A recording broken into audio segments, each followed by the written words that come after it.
林静，我这段时间不知怎么的，总感觉干什么都提不起兴趣，情绪有点低落。明明是丰收的季节，但好像总带着点说不出的伤感。对，我也有这个感觉。一到秋天，天一凉，风一吹，整个人就会莫名其妙的有点沮丧。这其实就是大家常说的秋季抑郁了。秋季抑郁听起来挺严重啊，你这么一说，我更焦虑了。别紧张，这个现象其实比你想象的要普遍得多。其实全球大概有1/10的人在秋天都会出现不同程度的季节性情感障碍。全球1/10的人，那岂不是有8亿人？本来还以为只有少数人是这个样子，那它的成因是什么呢？有没有什么方法可以改善呢？这是个好问题，今天我们就来聊聊这个话题，并且给大家一些改善的方法。大家好，欢迎来到 Mandarin Chinese Podcast， 我是林静。大家好，我是方舟。首先，到了秋天的这种莫名其妙的情绪低落，真不是想太多，而是我们的身体在对季节变化做出真实的生理反应。身体的生理反应，这个有意思了。我一直以为就是看着叶子掉了，心里有点不是滋味而已。其实光照是个关键，秋天白天变短，光照时间减少，我们身体里2种很重要的激素就会失衡。首先是褪黑素，它主管我们的睡眠。褪黑素是不是就是现在很多人当助眠保健品在吃的那种？我总在药店看到它。没错，就是它。光照少了，它的分泌就会增多，所以人就容易犯困，没精神。与此同时，另一种叫血清素，也就是我们的快乐激素，分泌却会减少。一个让人犯困的变多了，一个让人快乐的变少了，这听起来就是个悲剧组合啊！完全正确，这一多一少，直接就把你的生物钟给打乱了，结果就是连锁反应，晚上睡不踏实，白天没精神，看什么都提不起兴趣。我明白了，等于说我们身体里负责兴奋和平静的2个小开关，因为天气变化开始不听使唤了。为什么偏偏是秋天，而不是别的季节，更容易被我们赋予这种悲伤的色彩？这个就更有意思了。你想想，我们从小到大接触到的文化符号，一说秋天，脑子里冒出来的词是不是秋风萧瑟，落叶归根？古代诗词里，秋天也常常是用来烘托离别、感伤的氛围。所以当你的身体因为激素变化已经有点低落的时候，情绪就很容易被带进去了。你这么一说，我脑子里已经开始自动播放自古逢秋悲寂寥了，对吧？所以秋天的情绪低落其实是生物本能和文化积淀共同作用的结果。它提醒我们，人跟自然之间有着千丝万缕的联系，我们的身体和心灵都在无声地回应着季节的律动。而在中医里，秋天和悲伤有着紧密的联系。对，这正是我好奇的。我们刚才从生物学和心理文化层面聊了半天，现在把目光转向古老的东方智慧中医。我老听人说秋主悲，悲伤肺，这听起来很深奥，不知道是什么道理。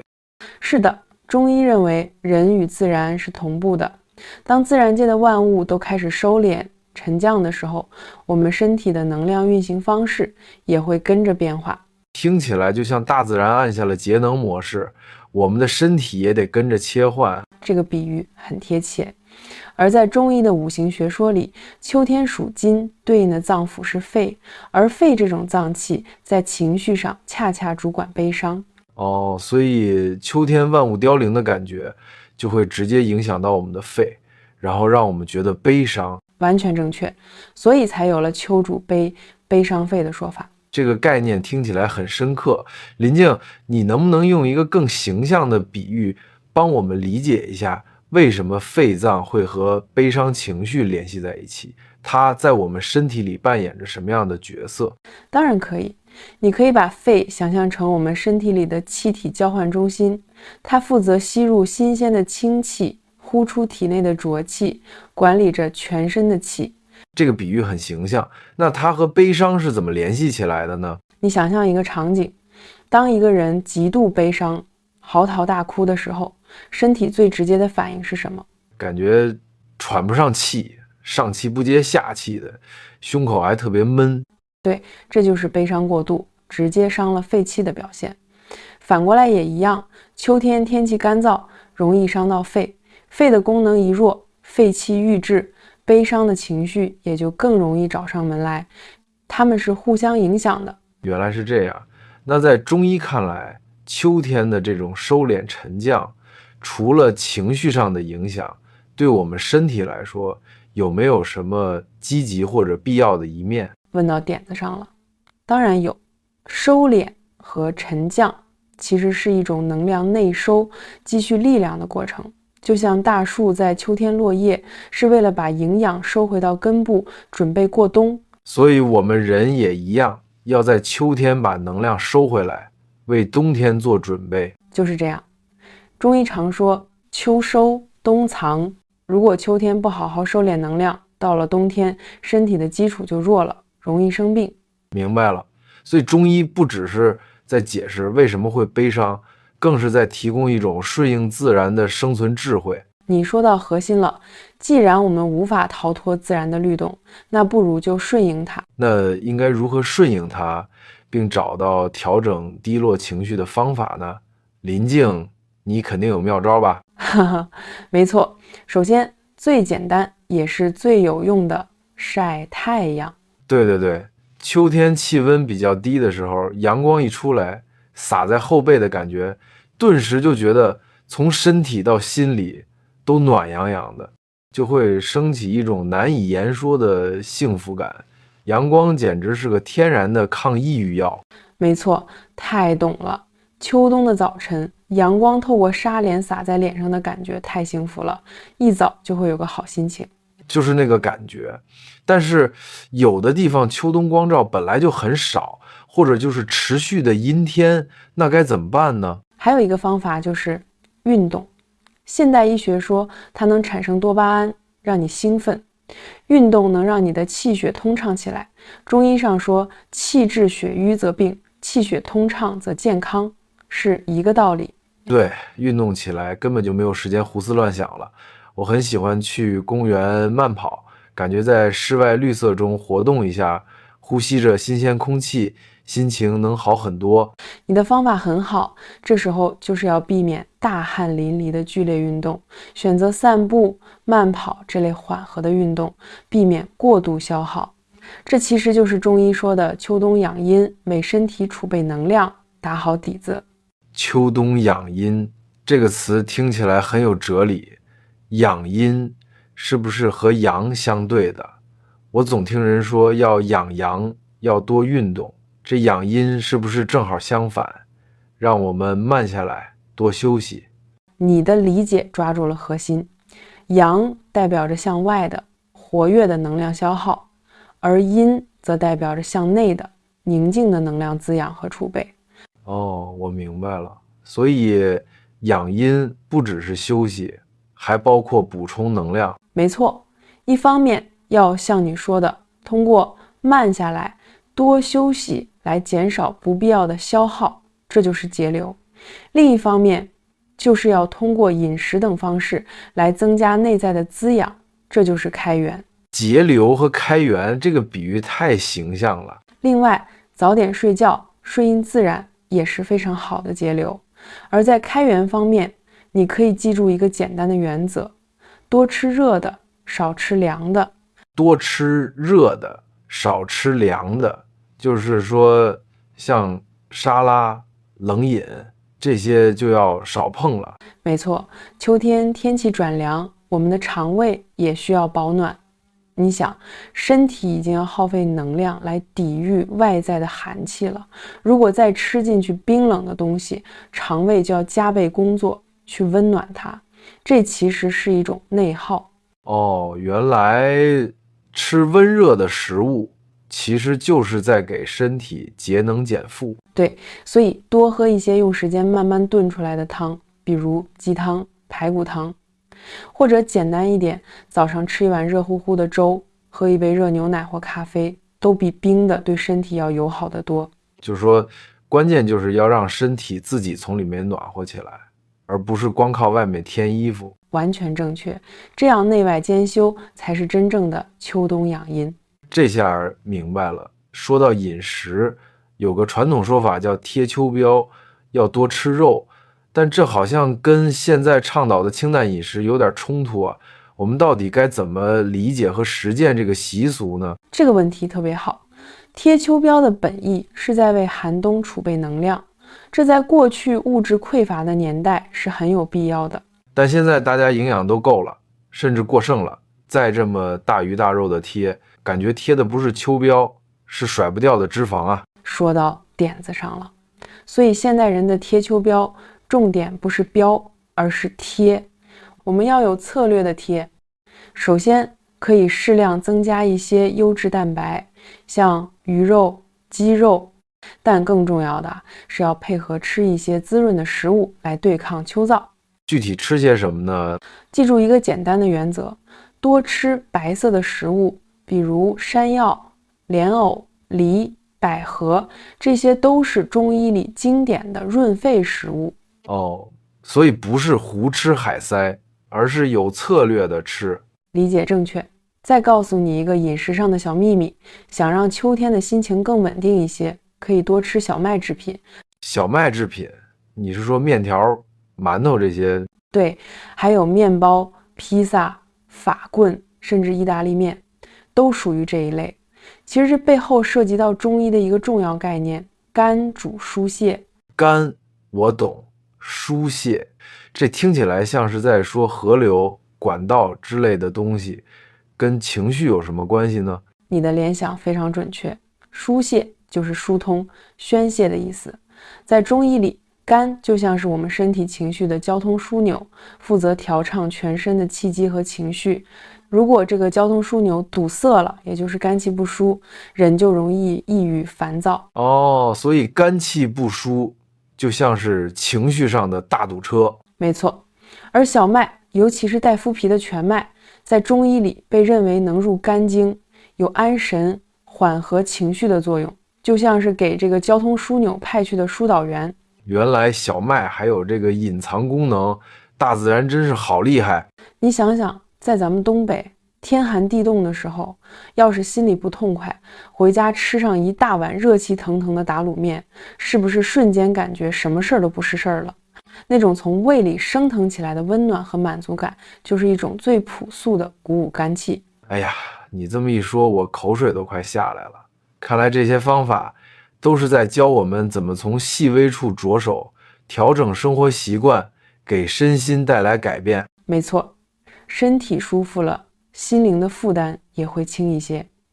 说到给心灵充电，还有一个非常重要的方法，就是和人建立连接，也就是社交。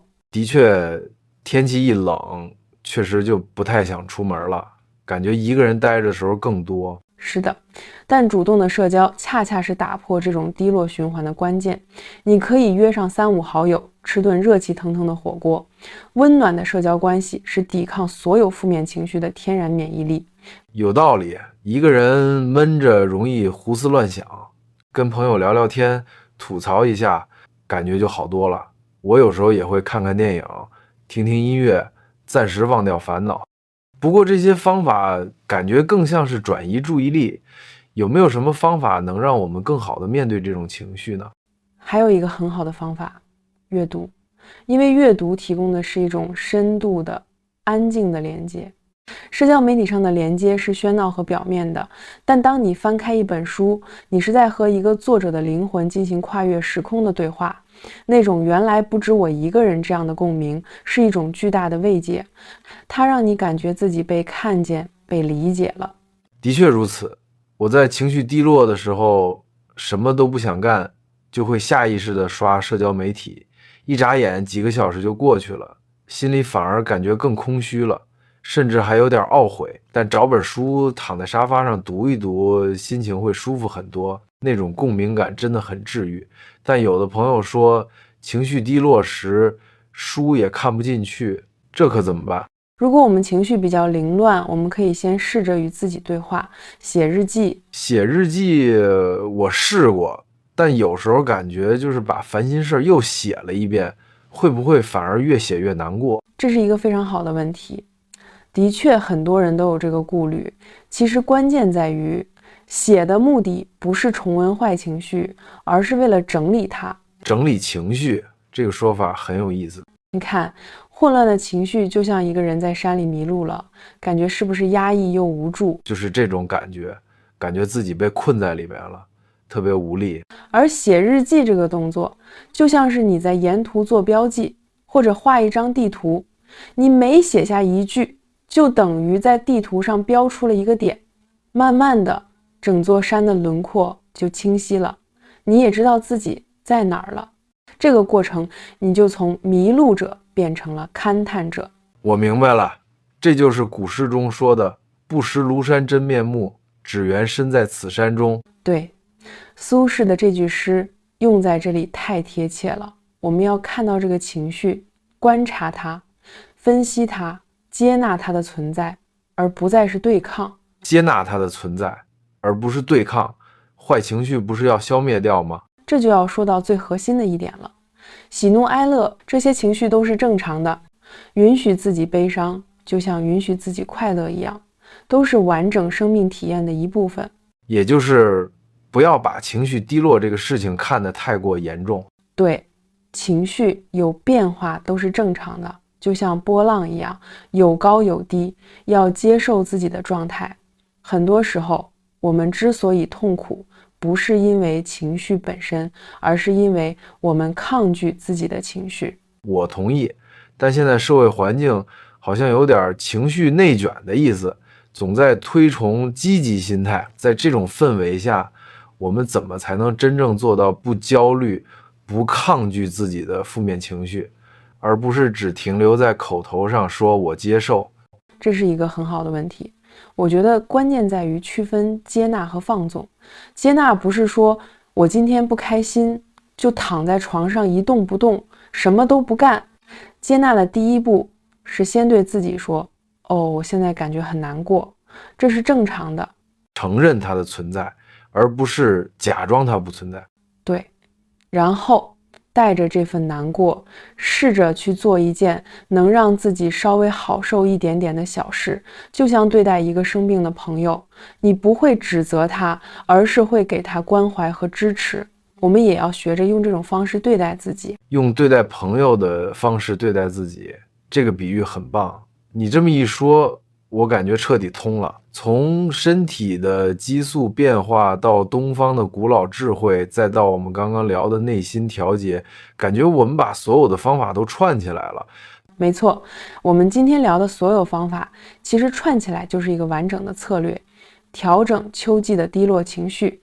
我们既需要像科学家一样，通过光照和运动来调整身体的化学反应，也需要像中医一样，通过饮食和作息来顺应自然的节律。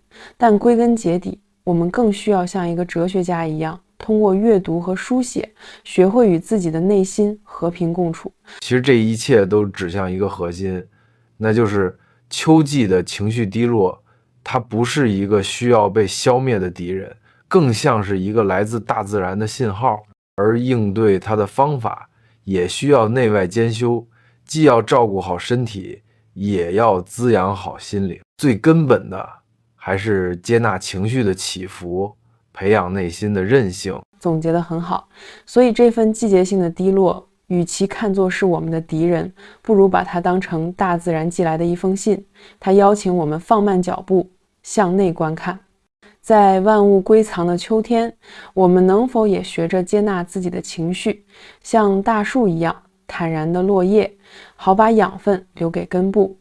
这不仅是度过一个舒适秋天的方法，更是我们在生命旅程中学习如何与变化共处，寻找内心宁静的功课。说得太好了，那屏幕前的你有什么应对秋季抑郁的好方法吗？